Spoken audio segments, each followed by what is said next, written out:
welcome to Squad, your favorite source for everything esports and gaming. I'm Lisa Dwan, and let me tell you what's going down tonight. Marissa and Brody will be discussing the latest topics in gaming and esports in Unmuted, and then later on in Esports in 30, we're talking about the Overwatch League. But before we get to any of that, let's check out what's hitting the store shelves in the loadout.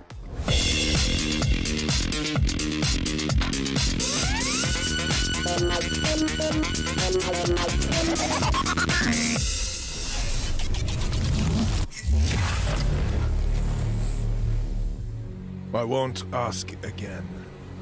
Where is your son?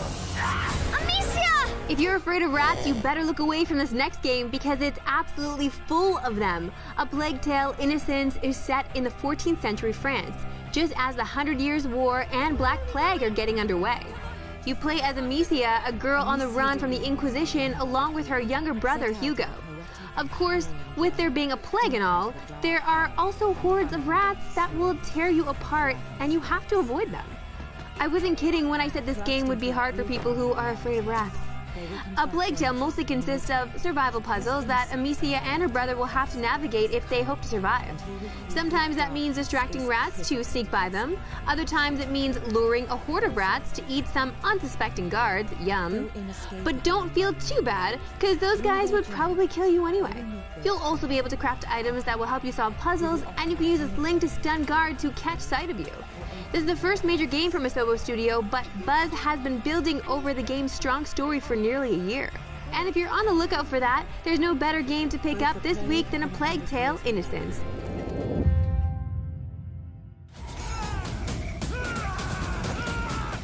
The sequel to a 2011 game no one cared about is coming out this week with a bang. Rage 2 is a joint development between Just Cause developers Avalanche Studios and Doom creators id Software. And from the looks of things, it's set to combine the best of both worlds. Set years after the original game, you play as a last ranger trying to fight back against rising gangs of mutants and armies that are trying to take over the wasteland.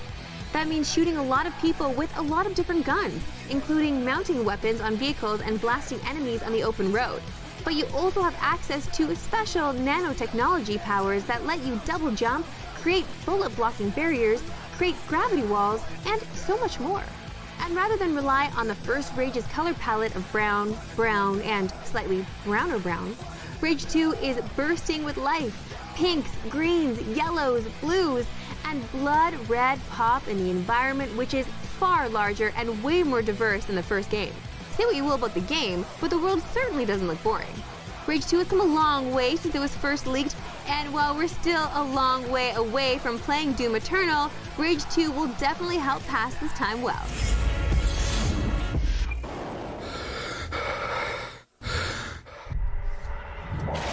Sometimes a game doesn't have to rely on jump scares to terrify you. That's exactly the case with Darkwood, which is being ported to every console this week after launching on the PC back in 2017. You are a doctor trapped in a mysterious forest in the Soviet bloc in the late 80s. It is growing, mutating, and is filled with people and animals that have been turned into monsters. To survive, you'll build fortifications and gather supplies during the day. When night comes, you have to defend yourself against deadly creatures who will not stop until they tear out your throat. It sounds straightforward, but Darkwood is surprisingly a story-driven game.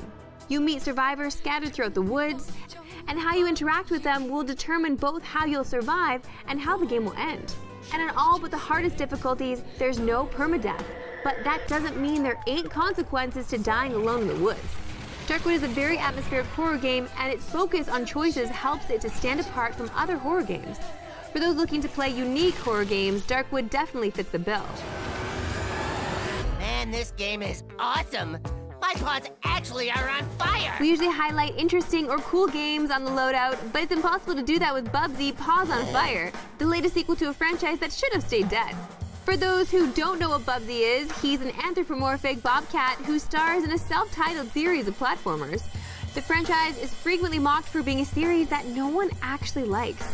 The newest game, 2017's Bubsy, The Woolly Strike Back, earned a 45 average on Metacritic, but that didn't stop a sequel from being made.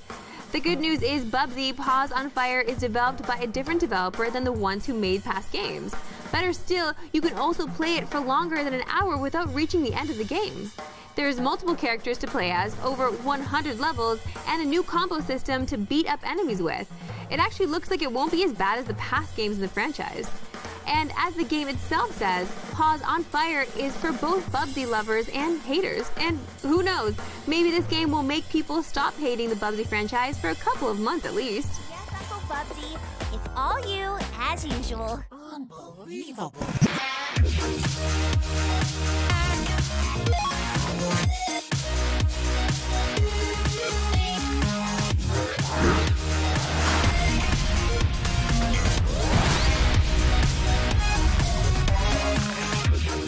Welcome to Unmuted. We got your esports and gaming hot topics, hot opinions, and the spiciest memes. I'm Marissa Roberto. And I'm Brody Moore, and producer Tyler's got 2 minutes on the board of topics to be discussed at the bottom of your screen. At any point in time, when one of us gets out of line, we can mute each other for 30 seconds with this button right here. Brody Moore's coming in with some gusto today. Listen, there's a mute button here. Yes, as Brody said, I'm gonna put you guys out of your misery with him. Don't worry, but we like it when chat plays along. So, give us the old what for. Call us out. We can take it. Our first story is in the Overwatch League because it's taking a page from the sports in newest partnership.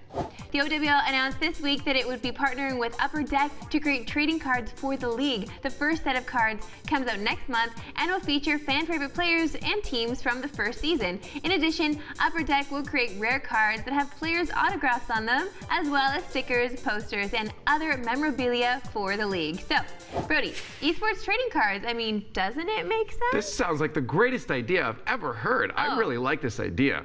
Trading cards are everything I've ever looked forward to when it comes to esports. Yeah. Good job, guys. Yo, you need to chill your actual blood. Oh wait, was Listen, there some sarcasm overtones there? Let me tell like you. heavy? Let me tell you about this upper deck scene, all right? All do you right. even know what Rippin' Packs is about? Do you know anything about Rippin' Packs? Every Friday, go into the store, get in a little tin, open it up, Rippin' Packs, hoping you get somebody's rookie card. It's very exciting stuff. So if they can reach this new audience in esports, why not try? So the sarcasm aside, it's not a thing really for me. While I do agree, it actually is kind of cool to have the ability to, like, imagine, I'm relating it to my sport, Rocket League, of course. I love how you took ownership of my It's esport. my Rocket League. It'd be cool to kind of have like a stats card of like Cooksier or Chronovi, and just have like, season stats or whatever. I don't think I would get a card, but it would be really cool. It would be cool to have those, and I think some are like autographed as well. Yeah, to be rare. I just said that. Okay, I kind of get it. I probably won't be collecting them, to be honest, but I do see how a lot of people could really enjoy this, because I still have all my old Pokemon cards. So I kind of get it. Just saying, yeah, I mean, there's something to be said about that tactile, like something to hold in your hand that is related to this thing you love so much. There's still something there, right? And also, yeah, you got to get into the whole Rippin' Packs thing. So much fun. People that love hockey, just the boys that I know are all about Rippin' Packs. It's very fun. Stop saying that. It's so weird. That's what you say, you Rippin' Packs. No, but I also had my own upper deck card made when I did some work with it, the NHL, and it was the sweetest thing ever. I had my stats in the back. Yo, it was too big to bring on the plane because they blew it up, but like forever in my heart, like those are just memes. These are just things like souvenirs, man. These upper decks are souvenirs. What would it say on a Marissa card? Top tier. Top tier Clash player. Anyways, there's only one minor and major tournament left in the current Dota 2 season, but that's not stopping Valve from making a big rule change. All season long, only one team from each minor could advance to the major. Now, 2 teams will advance from the Star Ladder Ukraine minor to the Epicenter major. The change was made to give more teams from Europe and China a shot at making the major, since they are the 2 regions with the most teams in qualifiers. Now, here's where it gets a bit iffy, because if I'm someone that played in an earlier minor and I was in second place and didn't make it through, I might be a little salty. Yeah. Do you think it's a little weird that they're introducing this like in the middle of this whole season? I don't understand this. I don't get it at all. Why is this happening? Like, it does. They want to give more chances to those regions and those minors for people to qualify. Okay. But there have already been tournaments happening where it was only first place. Only the first made it through. Yeah. So now if you were in second place, would you not be salty that now suddenly this rule gets introduced? Like, should Valve not have waited till next year, till next season to do this? Yeah, for sure. The second place teams across the board, absolutely getting super pissed. I would be very upset. Or do you just suck it up as a player? Like, you have to suck it up. As a professional, you have to suck it up and just deal with whatever it is the publisher decides to implement in their seasons. But like, should you have to? Like, it's, well, it what doesn't is he seem gonna very do? You want to play this game. You have to play by their rules. Put your voice out there and you tell them, hey man, stop doing this. This is kind of not cool. This is rude, dude. Yeah, cool. So everybody that plays Fortnite often expresses themselves on Twitter as well, and has that helped? No, not really. I was trying to think of an example that it might have. Not really. But not at all. But Epic seems like they might care a little bit less than Valve. Like, Valve cares a little bit more, from what I see, about competitive integrity. Whoops, no, I don't think that's the case. Than what Epic. I think it's the opposite. Epic has made it very clear that Fortnite is their esports scene is a marketing stunt. It is just about marketing. They don't care about the competitive integrity as much as Valve. So wait, then this will bleed into Rocket League. No, there are just different approaches. Fortnite, Battle Royales in general are just not good when it comes to esports. It's really hard. It's better to watch a streamer do their thing.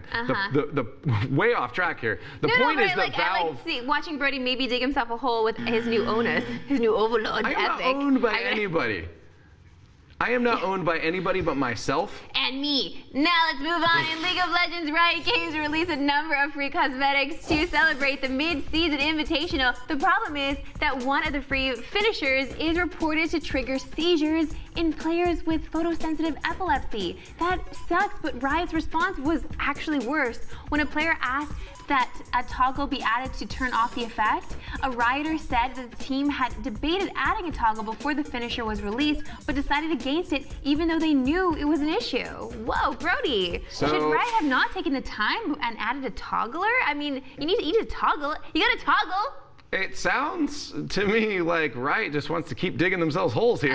Like they just do not have a good PR string going on at the moment. Like you knew this could be causing harm to someone, and you still decide to be like, nah, let's put it in and see if something happens. Well, like you could, triggering epilepsy is a serious thing. Yeah, that definitely. that can kill people. For sure. Right? Yeah, absolutely. No, I think, again, when it comes to a big company, it's more about the masses, pleasing the masses, than a small minority of people that may suffer. So, which obviously is very upsetting, because this is a running theme now with Riot, is pleasing the masses and maybe not so much the minorities that happen to be working within their building.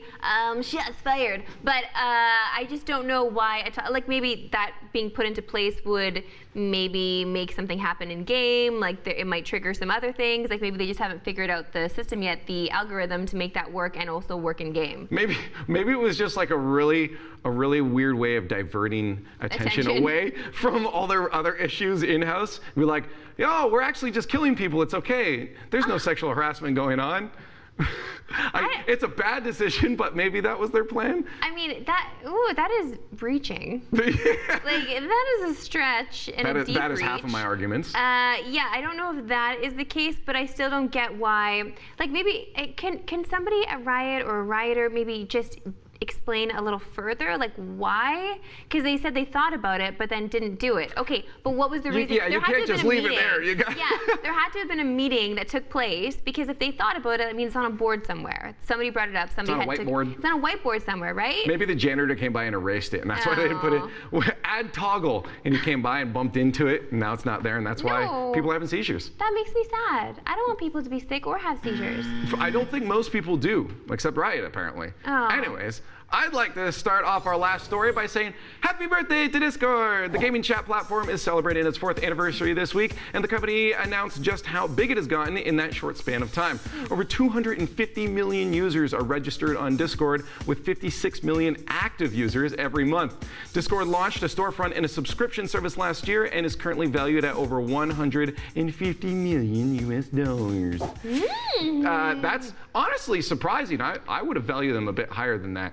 In my eyes, like I feel like Discord is the next big thing. Like it is here to stay. It is not going anywhere. I really don't see how they could ruin this platform in any way. P.S. Join our Discord. You can find it by exclamation point Discord in chat. Yeah, that what he said. You ruined it. You ruined it. I was saying it, Brody Moore.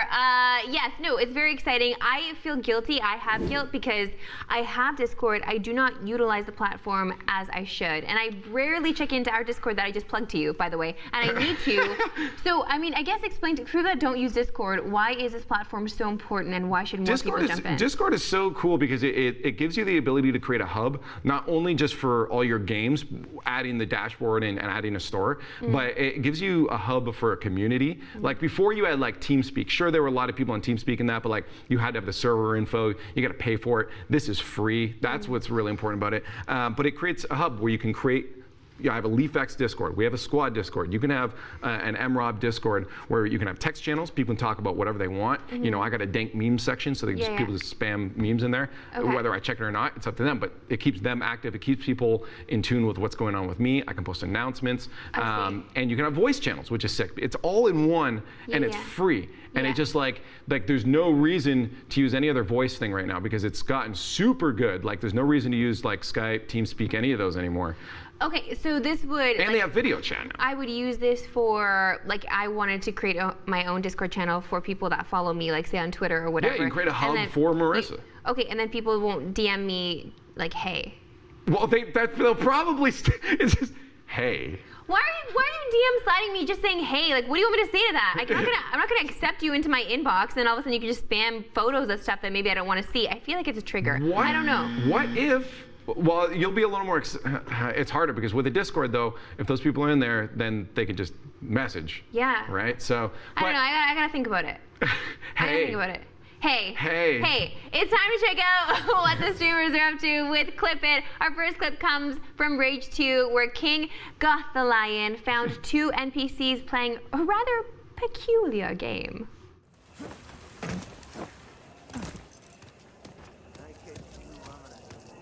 Jesus, dude! Are these guys playing old slap ass? Slap your ass!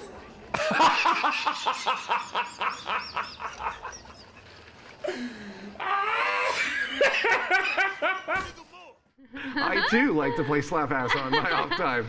I mean, I guess the wasteland would be pretty devoid of entertainment, but I don't know of this particular game, and I'm not sure if I would choose slap ass as my game of choice. You know what? I mean, Riot's been choosing that as their game mode of choice. Oh my god. Yo, shots fired! So many Kappas in chat right now. Brody Moore. But for real, I probably will start playing this game with my friends soon. This seems like a really fun game. You have to make sure that you're playing with friends that you know, though. Do not go play this with strangers. You might get in trouble. Well, no, play with strangers. Okay, yeah? No? You just run up and slap some ass. No, I just mean the game itself, not slap ass. Oh, yeah, right, yeah, no, play Rage. That's fine. Don't play slap ass. Next up, one of Aries viewers asked him how much he pays his moderator team. How much do you pay your mods? Asking for a friend. I don't pay them. I pay them in, wisdom and entertainment. Are you supposed to pay your mods? I don't think you're supposed to pay your mods. If they were getting paid, look, if you're supposed to pay your mods, then I think my mods owe me money for how job they do, right? I'm pretty sure they owe me. Are you kidding me, dude? I feel like I have to babysit them. Hey, you mods owe me some money. You probably cost me so many true fans over the years. You know how many people you have probably turned off of my stream and sent to Reddit because you guys are sensitive little bitches? You want me to pay these clowns? Come on. That's how I feel about our mod team. Wait, are you a part of that mod team? Yeah. Okay. Oh my god. That's so crazy. It's a real talk though. But the thing is, like, for the most part, depending on how big you are. Now, if I was as big as Ninja, I would actually probably have 1 or 2 mods that I do throw some bucks their way to make sure that they're in there. If they're full time, they can do that as their job, so that I don't have to pay attention. Because that, like, when you're at that level, that is hard to pay attention. You cannot mod that yourself. And if people come in and start, like raids come in and start screwing with stuff, you need people to take care of that quick. So I would do it at that level because you can afford it for sure. But for most people, it's like, they're just like your friends or like your, whoever's in there the most. You're like, yeah, I'll give you a sword. I'll give you a sword. At times, my chat's just a mod wall. It's just swords the whole way down. Can I have a sword? In my chat? Yeah. No, you would probably start banning everyone. No, I wouldn't. I actually had a battle of my mods banning people each other before. Yeah. That's what I'm saying. Why would I pay them? No, I want a sword in your chat, and I want a sword in squad chat. We should probably take away any swords that she comes near. Oh my goodness. Listen, it truly is the best time of day where we scroll through the Twitters to bring you all the things the pros bless us with on their timeline. I love me some potty talk, so you can imagine my delight when Shox tweeted this little DM snap. She says, I post what I want, with a snap of someone saying, I'm pretty sure we don't need to know what you poop when you're sick. Her reply, are you sure? It's very runny still at the moment, but I'm hoping to develop more firmness in the next few days. That is probably the best response. Way to go, Shox. For sure. That's what you get for telling Shox how to act, BT dubs. But how does Brody respond to somebody telling him how to act in his tweets? Mute me, unfollow me. You don't have to. If you're following me, it means you want to see it. Okay. I don't know why you're following me in the first place, but thank you. But unfollow me if you don't want to see it. Oh, really? I just get into fights. Like, I love. Do you? No, I try to getting into fights. I try to make every enemy my friend. Like, real talk. Yeah, that's what I mean. I fight with them until they realize I'm right, so they have to like me. See, I don't fight. I just I try to be as nice as possible because I need more followers. Oh my God! No, you can't pander to them. You're nice, but also while teaching them a lesson. Listen, we approach this situation way differently. I handle it the same way that Shox would handle it. I would be that way too, but I'd still try to develop a friendship there as well. Like, we don't need to hate each other, but just understand, like, I'm gonna tweet what I want. This is why you follow me. If you don't, like, it's okay. But I will be talking about poop at any given time. Well, I'm sorry. I'm just a nice guy. It's just who I am. Oh my God. Anyway, speaking of haters, our next profound thought is from full-time streamer and PUBG pro Andy Pyro with a sub-tweety reflective message. Well, I'm glad my viewers are getting the content they deserve. You know me, lads. No matter how much you try to please everyone, it's gonna work in a long run, and I gotta start being more numb about the people who wanna see me fall. F them. Feels bad, but F them. Good night. Had fun. First off, there was so much flip-flopping in that. Like a lot of back and forth. Obviously, he got triggered by something. yeah, that was hard to read, by the way. I know. I'm really proud of you. Thank you. Because it's true. Like I do want to correct grammar sometimes when we have to read these tweets, but we can't because we have to read it verbatim, like exactly how they tweeted it. But you did a really good job. I'm proud of you. I did all right there. But real talk. At the end of the day, Tater's gonna Tate. At the end of the day, Tater's gone Tate. That's right. So sometimes we do have to put those messages out there. Like, listen, something happened. It really got us triggered. And we just have to put it out there like, listen, this is what happened, and it's fine. It's all good. Love you, but Tater's gonna Tate. I actually like people when they hate on me, because then I can talk to them and say, give me real constructive criticism and I can be better. And Brody, continue being better than you. Yeah, because you're real good with constructive criticism. I am. Okay, our last for fun thought comes from Overwatch personality Malik Forte, who quotes Slasher's tweet highlighting a bunch of hate tweets from people seeing Overwatch on their TVs. Malik says, am I still supposed to get offended by people calling me a nerd? I mean, it is true. Just like me being way cooler than these types of folks. I mean, that's on point. That's full on point.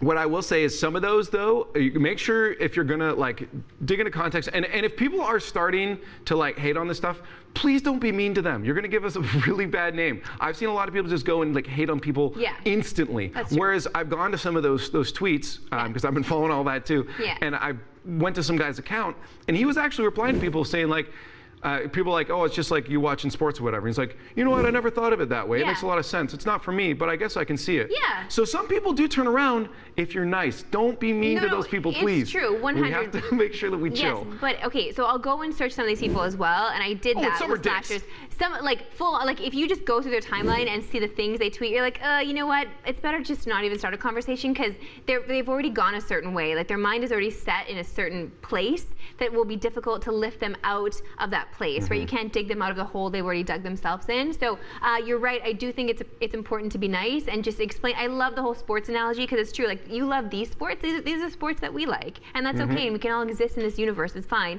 And also let people like what they like, And it's true. Like nerds are cool now. Nerds actually rule the world and will continue to rule the world at this point forward. So you gotta get on board. You gotta get on board, man, or just ignore it or change the channel. You don't have to like it, but just saying it's stupid means you're getting old and you don't understand how the world works anymore. Old man yells at cloud. Let's move on because it is time to get to some crowd control. Get ready for some cool-ish.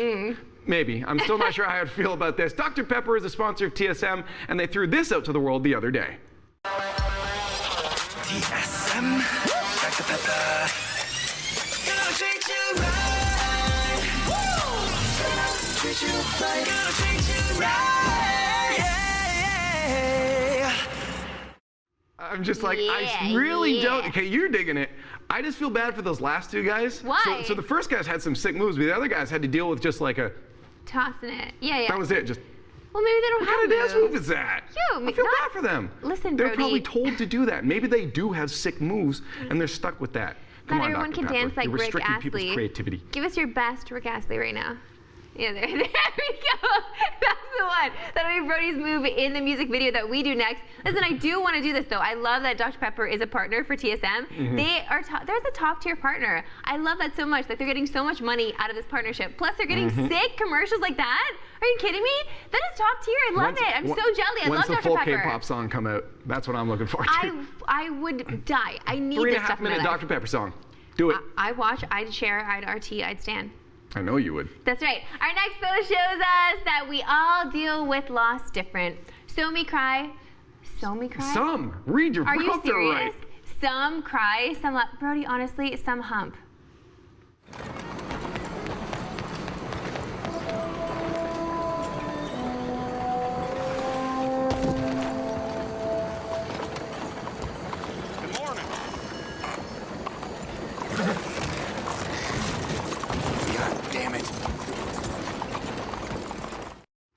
I love the emergent gameplay is so good. It's like, but just the goddamn it as well. It's just the best because it was horse on horse. Yeah. Like it was horse on horse. I didn't want to see, because as he was walking toward the horse, I'm like, oh no.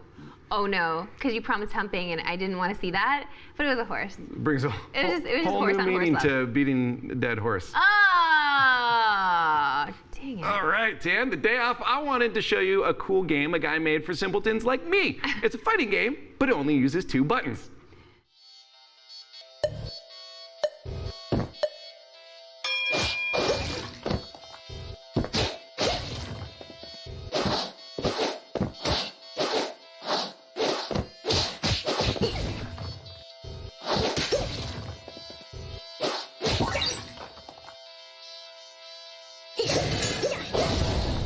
Little Bobby Boo. If you guys want to download that and check it out, actually you can go to jmanoclay on Reddit, his account. He's linked it there. His link was way too long for me to say it. So, but yeah, you can go check his history and you can see that. But it's like, it reminds me of dive kick. Like it goes down to the roots of competitive mentality. I love that. It's like, it's just you versus the other person. Yeah. What are their habits? What are they going to do? Can I condition them to do certain things? And then can I break them down? Then you get the footsies in there. It's true. No, I love that as well because I'm also a simple gamer, especially when it comes to fighting games. It's got to be simple for me to enjoy it. That's why I love King of the Hat so much as well. Oh, like King of the Hat's sick too, Exactly. yeah. Like I just want the simple, not too many buttons. We can figure this out. It's just mono, e-mono. So Brody, I feel like you and I definitely We need have to to hit play that up. this. For sure, Yo. 100. Let us know if you want to challenge us as well in chat. That's it for today for Unmuted. Remember, you can always hit us up on our socials just to say hi or send us stuff to react to. Someone type in exclamation mark right now to see all our socials, and we'll see you next time.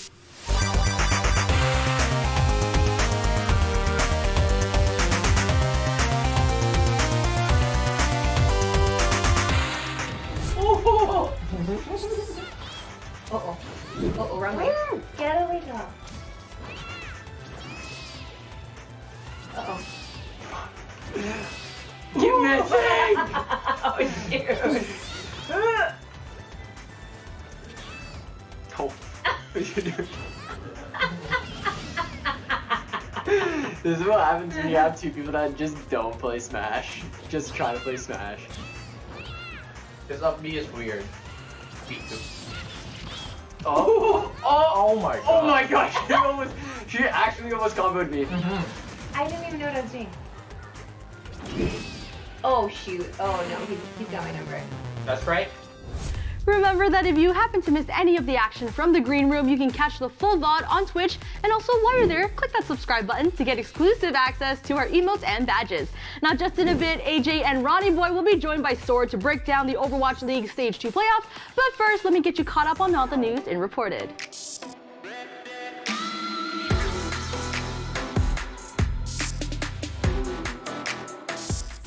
The mid-season invitational is currently taking place in Vietnam, but for teams that aren't competing, it's time to make some roster moves. Cloud9 announced that it has recruited former Counterlogic Gaming jungler Rainover to join its coaching staff. Rainover hasn't officially announced his retirement from play, but he hasn't played a match since summer 2018 and has been quiet on social media for the past few months. Speaking of CLG, the NA org acquired 1907 Fenerbahce eSports top laner Ruin ahead of the summer split. The move comes a week after former top laner Darshan announced that he would be leaving the team. This means that CLG now has a complete roster, and hopefully they'll be able to improve on their 9th place finish in the spring split. Lastly, Amazing is joining 100 Thieves. He last played for Schalke 04 and will likely replace Anda as the team's starting jungler. 100 Thieves made a number of big name signings last offseason, but despite all the star power, they were dead last in the spring split. No offense to Amazing, but at this point, any change to the team's roster would have been an improvement. Uh-oh, it seems like another org is being called out for not paying out. French Call of Duty player Natshe accused his former team Denial Esports of failing to pay its players in a tweet this week. He alleges that he and his teammates were promised $5,000 a month as salary, but had yet to receive any money from Denial's co-owner, Zach Smith.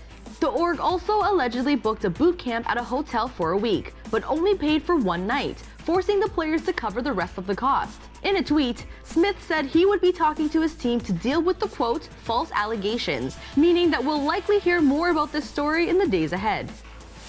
It seems like every week the Fortnite World Cup solo qualifiers are held, a new batch of players is accused of cheating. And this week is no different. 2 players by the name of Yurpi and Oro are accused of teaming up in the qualifiers.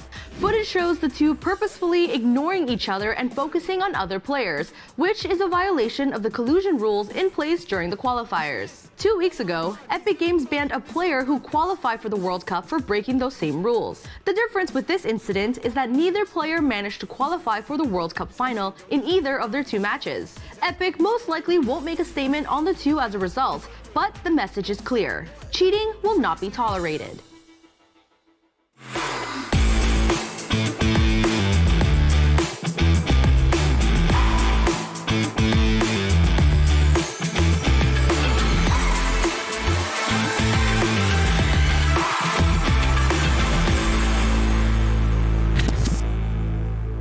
They tend to play an open ground and use a lot of resources early, and that's going to be a massive shatter! That is an enormous earth shatter. 4 people knocked down, but the Titans strike back.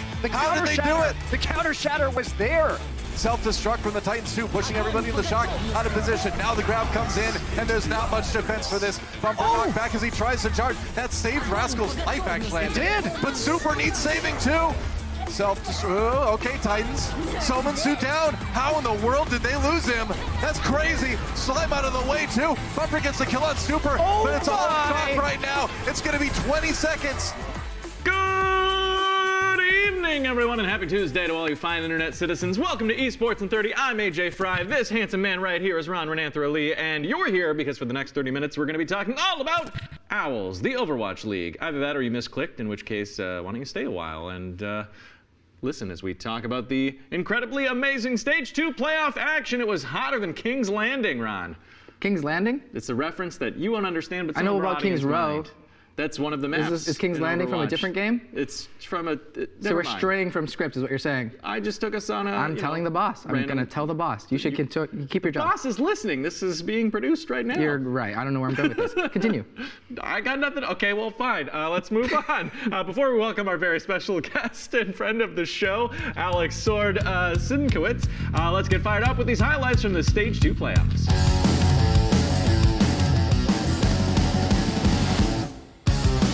Excel with the shield, trying to live, trying to get this point. Grab comes in off the side, Libero going lower and lower, but he's not dead yet. The beat comes in from Big Not good enough. Just gonna be picked up. The K is gone. One after the other. They all fall.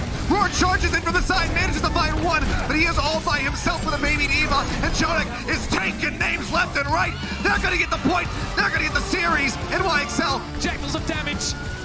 And there's a Hangzhou Spark just handed him out.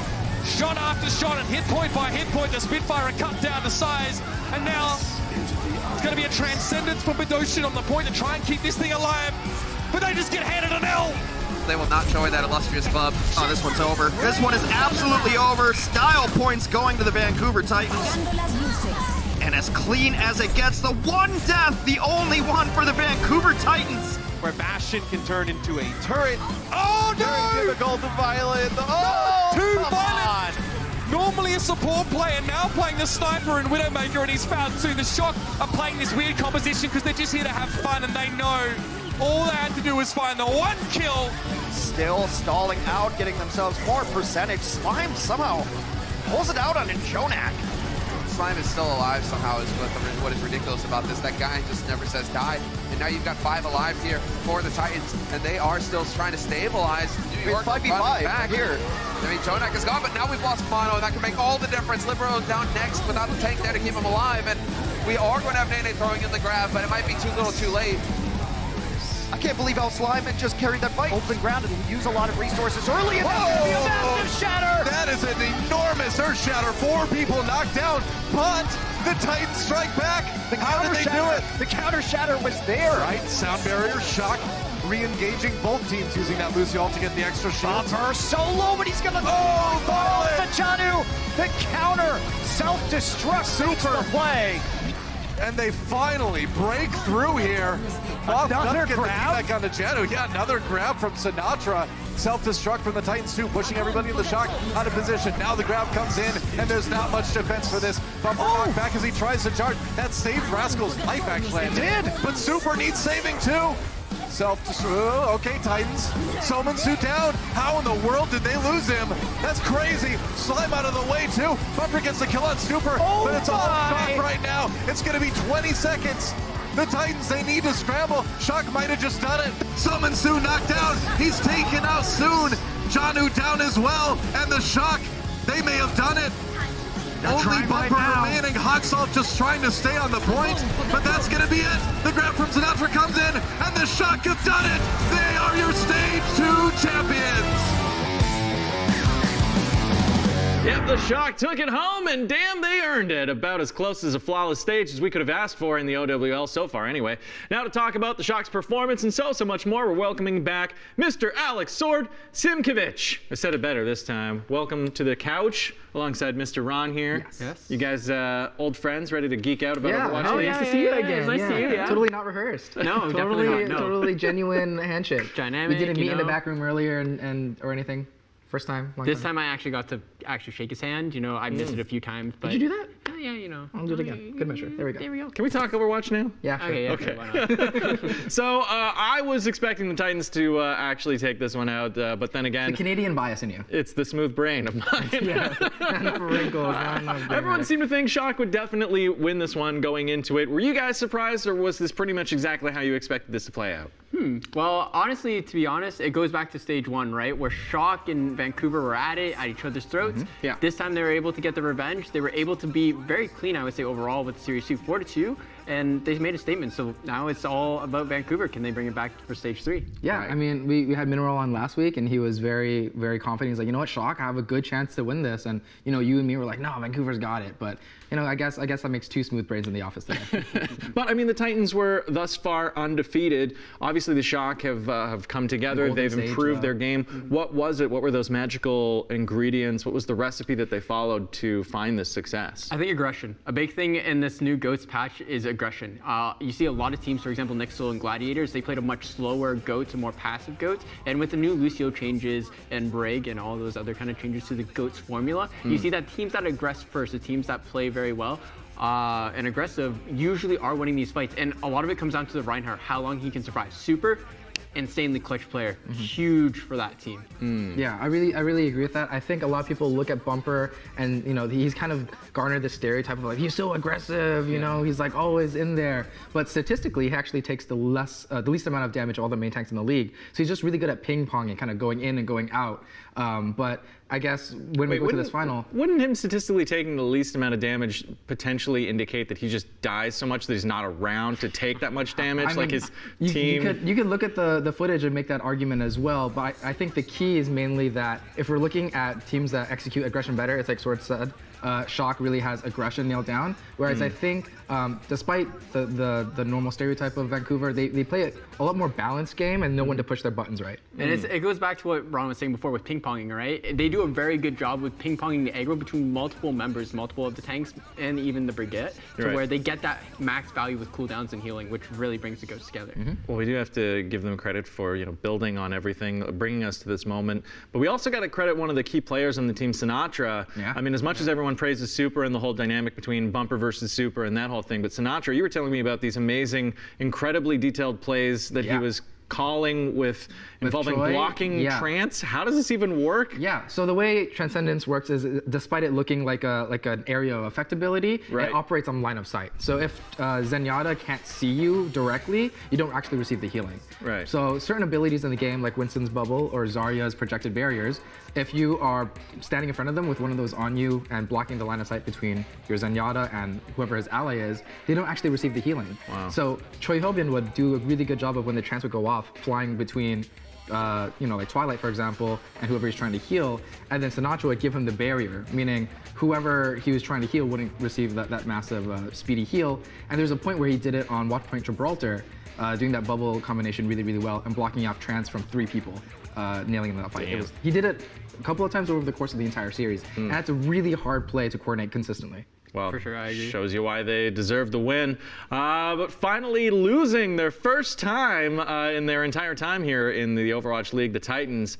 So does this mean it's time for them to entirely rebuild? Are they going to wipe the team? Are they going to make some trades? Yeah, scrap it. It's time to scrap the entire team, you know. What are the Titans ultimately going to do now, Alex? Is it really just like continue on because this was, you know, just one loss in the grand scheme of things? Yeah, honestly, Titans have nothing really to feel bad about. It's great to see that they have someone to challenge them, right? That's that's a really big thing that was a really bad thing last year in AL 2018, which was Nixel was dominating all the time. They had no one to contest them, and then they got comfortable, they got complacent, and then they ended up falling. A little too hard, right? A little bit too hard towards that stage 4, but now Vancouver has someone to keep up with them tab for tab, right? So this is a really good thing. As long as they stay composed, as long as they keep doing what they're doing, I'm sure that Vancouver will do a really good job moving forward. Yeah, and I'm not entirely sure if they play each other at the next stage, but if they don't, I can see these two really building a good friendship in terms of scrims because, again, this rivalry and this competition is healthy to breed, stronger players. Doomfist's philosophy, conflict is what's necessary for people to evolve and be their best selves. So we saw the meme with Super and him being like so dejected after the loss. We saw Bumper, head in his hands, right? But they hug at the end of the day. I think both these teams, if they continue to play this well and no one else can really challenge them, these two will continue to elevate and even get further ahead of the pack if there's no big changes to meta. Well, let's move on to a team that's definitely elevated their game. They were consistently losing in Stage 1, somehow found their way into the playoffs in Stage 2. The Shanghai Dragons actually ended up, what did they pick off? One map from the San Francisco Shock before? Started, was it on Oasis or something? Yes. Yeah, they got that first win and ended that streak right away. Yeah, were you guys shocked to see that they did this against the Shock? I'm sorry. I see what you did there, okay. Were you surprised or were you caught off guard? I would say, yeah, definitely a lot of people I'm sure weren't expecting Shanghai to pull off a map win, specifically against Shock, right? Shock has been looking like a juggernaut, same with Vancouver. Yeah. But Shanghai, really credit to them. They stuck to their guns. They didn't say, okay, we got to learn Ghost, we got to try to be Ghost. They said, you know what? Forget about it. We have our own style, play around Ding, play Somber Goats, play Pharaoh Goats, right? Play all these different variations that play to our strengths and try to utilize it, try to win from there. And they looked really well with it. And honestly, I feel like if they didn't play Shock or even Vancouver, they probably would have been able to move on to the semifinals. Yeah, no, I definitely agree with that. I think, a lot of people are looking at Shanghai being like, okay, they rebuilt and they're better, but how good are they really? And this match against Shock really solidified them on the upper end of the table for me. I'm not going to say they're anywhere near top 2. There is a sizable gap there for sure, but I wouldn't be surprised if later on by Stage 4, we can see them hovering in top 5. Really? Yeah. Okay, well, let's move on to another team that is, climbing the boards as well. The Spark winning one for China, going 3-1 against London. We had Mineral on the show last week saying London would ultimately maybe make it to semifinals. I didn't believe him for a second. But then it's Spark, with the upset. So why was Spark able to pull this together, guys? Well, I would probably say, honestly, London, they haven't found the formula. They're still really inconsistent. I was really surprised going into this stage that London wanted to play Bird Ring on the break, because especially since Stage 1, he struggled a lot on it. He tried Zarya, didn't really work. I was impressed with Guard playing the break for them, but at the end of the day, they're not finding the mesh, the teamwork together in Goats. And Hongju, they made a really good stylistic change with their main tank, right? They put in Goucher, thank you. And what ended up happening was they played the super aggressive style where before they just played very slow. They played to try to pick people off that way. But you saw the aggression really go against London, and they had no idea what to do, and they just crumbled. Yeah, I think he's really known for his Winston play, and we saw that in full effect here. And I think London, it's really weird because we say they're always so inconsistent, and that matches up with what we see in their roster, right? It's how do you expect to be this amazing team that's consistent all the time if you're always changing who's on what, 1 week to the next? It works 1 week, doesn't work another week, and you seem to give up. They don't really have a long-term plan, I think, and they're still figuring things out halfway through the season, which is really, really bad. Well, what is it then that divides these two teams? Does it seem like Spark actually has a bit more of a plan in terms of improving and moving forward versus London, where it seems so haphazard with who they're throwing in there? I mean, I would personally say so. I think, they had, although Sasen, who's one of their players that was stuck in visa hell for a while, but now that he's kind of cleared of that and they come in from the start, they were like, okay, well, we're going to have these guys play these things and these formations. And Gushui, although he didn't start, he was splitting time in the first stage. Now that he's on more permanently for Stage 2, they've kind of been like, okay, we know who we want to restart now, moving forward. And I think they have the foresight, right? Yeah. Whereas London, I don't think they have just about any amount of foresight, pretty much. Yeah, I would agree with that. I definitely think that London should be worried moving forward into Stage 3. If they really want to be a better team, they need to get this teamwork down better, and they need to understand what they want to do for this long-term goal, and either say, you know what, this is what we're going to do. We're going to go just like Stage 1. We're going to prepare for the finals. We're going to get ready to win it all, or they have to be ready to say, okay, this is the best roster we can get right now. This is what we should do moving forward. Where Spark has already identified that, and they said, hey, this is the best formation that we can have in this meta. We should just run this all the time and be ready to play this style that really suits us. Yeah, agreed. Does the fact that they're last stage champions weigh heavy on their heads looking at this current lineup of teams like Shock and Titans just being so dominant in the second season and London obviously just struggling? Is that just further weight on their shoulders going like, we should be the best team, but we're so not these days? I mean, they're human at the end of the day, right? Like a lot of these players come in and the esports lifestyle, as you know, you may have both experienced, is extremely stressful, right? It's not uncommon to see people burn out, and a lot of it stems from, again, this weight of expectations. I'm sure it's not easier, like being champions, coming back and having this like really rough patch. So especially when you get like the Titans, who are this brand new team doing so well, and I mean the Shock, not their first season team as well, but they've just really come together and gelled as a young team.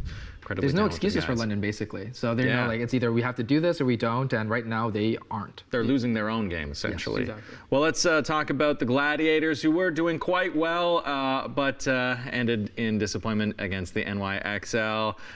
What are your thoughts on the Gladiators? What do they got to do moving forward now? I think, honestly, the big thing that I would say when looking at the Nixel versus Gladiator match was it was a really yawnful game. Truthfully speaking, I saw two teams playing slow style goats, similar to what they should have done in stage one, try to mirror it here, and Nixel is just a better team overall. They've been together longer. They seem to have been playing that playstyle before, where they sat back and they looked to capitalize on mistakes, where Gladiator was trying to do that and play solely around the K, and we saw what happened, right? Nixel capitalized on mistakes a lot better, and they were able to move forward into a better kind of area. I think Glads need to figure out their team play. They need to figure out how to play around and play in this meta right now. And if it moves into a 2-2 meta, maybe it'll favor them better, but they really need to identify who they need to play around and identify a style to play and stick to it.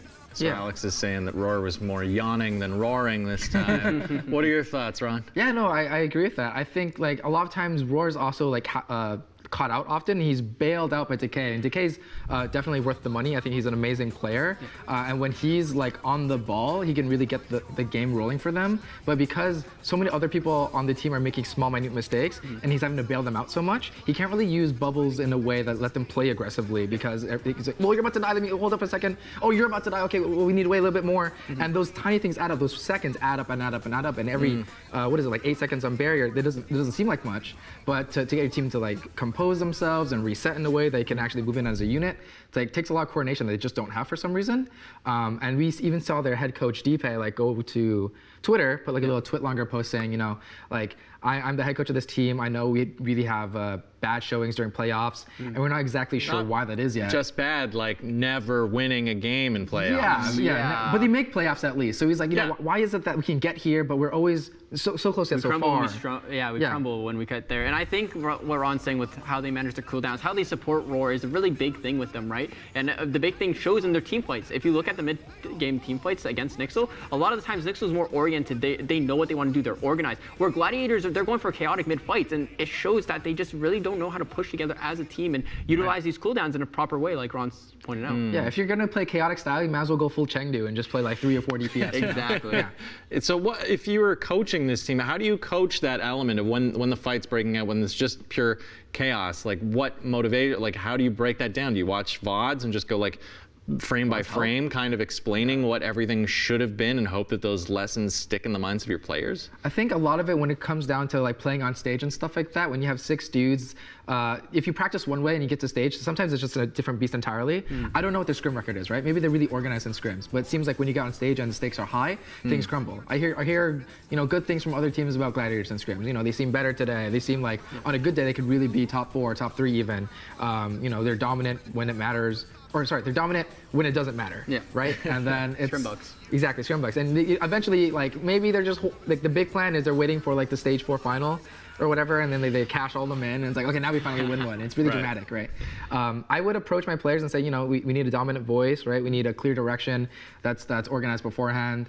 We need to drill these sort of things, because but that's kind of what they're doing. Like, at least from what I'm hearing, they're drilling, and it like maintains throughout practice, and then you get on stage and it falls apart. Yeah. Damn. Well, a team that fell apart, but we wouldn't have expected any less when you're going up against the Vancouver Titans. The Dallas Fuel, they've made it a long way. Obviously, being in the playoffs this time around. After that Homestead, pretty awesome. Good. Very emotional. Yeah, good motivation into this stage, but they couldn't pull it together against the Titans. Will this be a team that we see as being, you know, fearsome and dominant in this next stage? I think it depends on their schedule. I'm gonna go a little bit into Dallas here, and I think they had a little bit of an easier schedule this stage around compared to the first stage. I 100% agree. I like great. I love Note pickup. Note was a fantastic pickup for them to trade with RCK, but at the same time, they need to identify they have a similar problem that Gladiators have, but they're just not as better mechanically, I would say, than Gladiators. So they try to go into these fights, they get into the mid fight, and then it's like, what do we do? Go chaotic. You look at the fights and you see how they play around OGE. OGE gets no support. He always goes in, he's always holding up a shield, he's never able to swing, he's never able to take space properly, and it just shows that the entire team plays super scared and they just send OGE out to dry every single time. So I really hope that Dallas, if they are going into this Ghost meta, they understand that and they look to fix those problems. They have been looking to increase and become a better team steadily as the stages go on, but I want to see the improvement much faster at a much drastic pace. Well, one element that will obviously change things up is the promotion of Trill from Team Envy to the full roster. So how is that going to mix things up? I mean, I'm sure you're glad to see another Australian in the league, right? But yeah, having Trill there is kind of a question mark for me because he's an amazing player. His ball is actually really stand out, right? He's an awesome guy too. OGE is probably one of the stronger parts of the Dallas roster. Yeah, so like, I'm questioning whether or not they're going to split time or whatever. Like, to add on to the thing you said about Note, he's a really consistent player. He's not a huge playmaker by any means, but he's the rock of the team. He's that anchor, and he tries his best to do for OGE, but D.Va alone can only do so much. Like, Goats is an entire 6-man unit, and if Note's doing his part to give OGE resources, and OGE wants to make these plays, but no one else is helping, that's why it seems like they're crumbling, right? Exactly. So maybe it's like they don't want to play that sort of style where you give so many resources to your main tank, and maybe that's why they're trying out Trill. I don't know, we'll have to see, but it could be something we see in the future where they might be swapping up their style. Yeah, fair enough. Well, that's it for the playoff breakdown. Let's look at some of the other teams. And who do you guys think need to make some changes in order to maybe earn themselves a spot in the playoffs moving forward? We've seen some big ones already with Valiant and Florida. I'm sure you've seen a lot of that. And so for those on the audience that do not know, Valiant have recently acquired McGravy, Fact Fiction, and Shax from the Mayhem Academy in exchange. We've been talking so much about the Mayhem Academy. Yeah, and no, how I love it. You're happy to see Shax back up there in the league, I'm buddy. so proud of Shax. Shax is like an awesome guy, super funny, quiet kid with quite the wrist. But they traded those three guys who are all really, really awesome dudes, great players, for Fate, who, although is a good main tank, you're trading, Fate for 3 dudes, so there must have been something there sweetened the deal, perhaps, because otherwise it seems like, Mayhem got fleeced or something. Yeah, at the same time, though, I would also say that that's what they need. I feel like Florida do need a better main tank. You're saying Swan isn't good? I'm looking at Swan. I'm looking at Swan, and man, Swan is not delivering. He's probably the worst main tank within the league right now. Worst main tank. Truthfully speaking, they need a leader, and it sounds like what Florida is lacking is a leader. And I really do believe Fate is that leader that can lead them. And they picked up Byram as well from NRG to support Flex Roll. I think that's a great thing to do as well. I don't know how much I'm on the Byram train though. I mean, Hago is great. I think Hago was one of the stronger parts of that roster. I don't think that like switching Hago and Byram will solve any sort of issues. Yeah. But no, I'm probably looking at it in a vacuum, obviously. I don't know team dynamic over there with the Koreans, and I don't know how much like maybe him and Fate like knew each other, maybe there's some benefit there. But at the end of the day, do I think whether or not these new pieces will fix the Florida roster? I definitely do not. Yeah, I want to see a little bit more from them as well. I want to see what they do for the CPS. I love BQB. He does a great job. Saya player, definitely not amazing the mix. Widow. He's an amazing Widow, but he's not ready for this meta. He is not made for this meta. So they need to pick up a DPS that's not a great break. Yeah, more flexible, more versatile, right? And then the off tank. Zephyr, we hear time and time again, great in scrims. He's a god. Goes into matches, nothing. Poop. Yeah. They needed a better off tank, and I'm looking forward to see what kind of changes they have, because they did tease that they were looking for a new off tank and that they were picking up some DPS players as well. Yeah. So I'm sure we'll see a lot more Twitter news after today, like always, because we film on a Tuesday. All the news comes out on a Tuesday. News is always on Wednesdays with the Overwatch We'll League. wrap and be like, oh, they picked up everyone from Vancouver or something crazy. Who are your predictions then? What are the teams that are going to be making changes, other the ones that we've obviously talked about that have been announced? Because I mean, there's a lot of rumbling that Boston needs to change up, Toronto as well. Other teams? I think if you might have seen the meme on Reddit. No, definitely no leaks. But if you see the meme on Reddit, apparently in Korea, there's a giant meme where it's like, there's a traffic light in the bottom tier 3. You have Paris. No, it's Washington. Oh, yeah, Washington. Then you have Florida. Then you have Houston Outlaws. Or Houston, yeah. So I really want to see Houston make some changes. They haven't made some changes in quite some time for staff and players. It's the budget, man. They really need to change stuff, though. If they want to be competitive, then they need to change it. If they want to focus on marketing, all the power to them. They can do whatever they want, but they got to be ready to continuously lose games. As for DC, I like the change with Arc. They need more, though. They definitely need a lot more, or they have to hold out and wait for where they're like, I'm versatile roster, 2-2-2, that's their meta. If that's what they want to do, then they just got to hold out maybe till next year and see what happens. They're slowly getting more and more Koreans, and they recently made some changes on the financial side and the upper tiers with, is it Grant? I forgot his name. Grant. But yeah, he's like, hopefully he and the rest of their team can make some changes. With Kate leaving, there's definitely a vacuum there for someone else to take a leadership position. I just hope the direction they go in is a good one. I have not been sold on Washington's direction thus far, but I see potential there. You know, I think Wizard's a smart guy, even though he results don't really show kind of where he's going. And I think the roster on paper individually, their players look like pretty solid. I don't think any of them are top 5 in their position, but in a GOATS meta when it's team oriented, maybe you don't need that necessarily. Exactly. But coming into the next meta, if you don't have that talent by then, that's going to be really, really, really bad. Yes. Well, let's talk the meta, because that's one of the big discussion points, whether we'll see the meta change between this stage and the next one, which isn't for a while now. It's not until June 6th that we get back to our stage 3. After All-Stars? Yeah, after the All-Stars, which, I mean, we could spend some time talking about. It's going to be fun next week, but also... A lot more DPS for sure. Yeah, no tank events. Won't that's for affect sure. league standing. So is there, I mean, Ron, we've been talking about this behind the scenes a little bit. There's a lot of scuttlebutt, some rumors. People, you're both. Yeah. So maybe we're going to see an enforced 2-2-2. Would this be a good thing? Would you guys like to see this, or would you like to see changes to the heroes to just bust this GOATS meta that has been so prevalent? Okay. So on the count of 3, we're going to say either for or against 2-2-2. Okay. And I want to see if you line up on this. All right. Fair enough. You want to hop in on this too? Sure. All right. 1, 2, 3. Against. Oh. See, I had to be devil's advocate to you because I knew you were going to say 4. You know I was going to say 4? Deep down, I want to say 4 too, but realistically, at the end of the day, So you're being disingenuous to the camera. You're like, I'm 4, but I'm going to argue for against. But you have to, because at the end of the day, locking 2-2-2, yes, Overwatch is a versatile game, but that's what makes Overwatch. It's versatile. You have to be adaptive on the fly, and I feel like really restricting to 2-2-2 makes it so that the creativity lessens a lot more, right? We would never get GOATS if we had a 2-2-2 lock right at the start. Maybe for the better. At the same time, though, is it for the better? I definitely would agree that it is for the better. He's on the fence. So, like, I think that argument is the one I'm most sympathetic for. That I do love when Chengdu plays, like, triple, for example, right? Triple DPS is awesome to watch. And, like, as much as GOATS is stale now, when it first came out, it was pretty interesting and dynamic, right? The problem is our patch cycles are so slow. And these, like, these metas stay for, like, a year. Yeah. And no one wants to watch the same damn thing for a year. It's why we're in esports and not, say, basketball, for example. No shade on basketball. Basketball's cool, just not into it. But, like, if we have enforced 2-2-2, people are like, oh, you just get the best 2-2-2 comp. But historically, it's never been like that. We get a lot of variety of switching pairs of tanks out, support switch out, the DPS switch out constantly, depending on what you're doing. If you're diving, if you're playing double sniper, if you're playing whatever. You're enforced in the framework, but I think generally speaking, there's more diversity in a 2-2-2.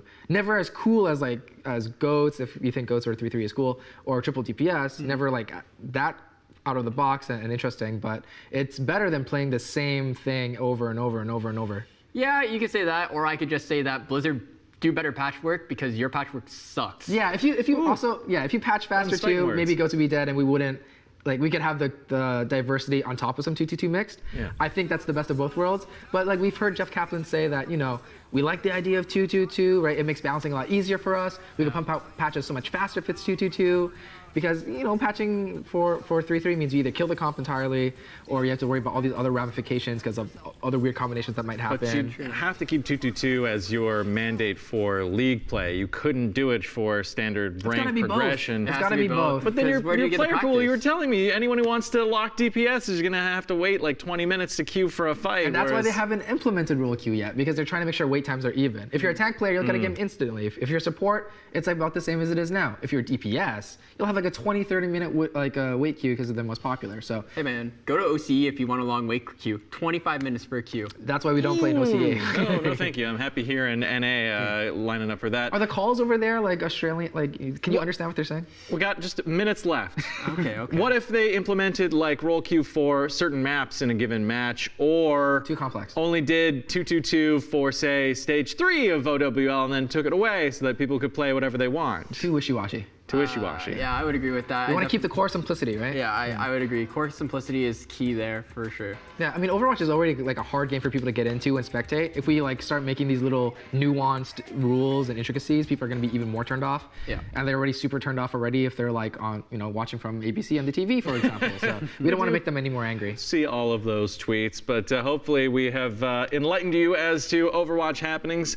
That's all we got for you today. Don't forget tomorrow's FGC Day with Drew and Brody right here on Esports in 30. Until then, you can type !socials in the chat to connect with us on all the platforms. Thanks for joining us in Studio Sword. Thanks, Ron. We'll see you all in the future.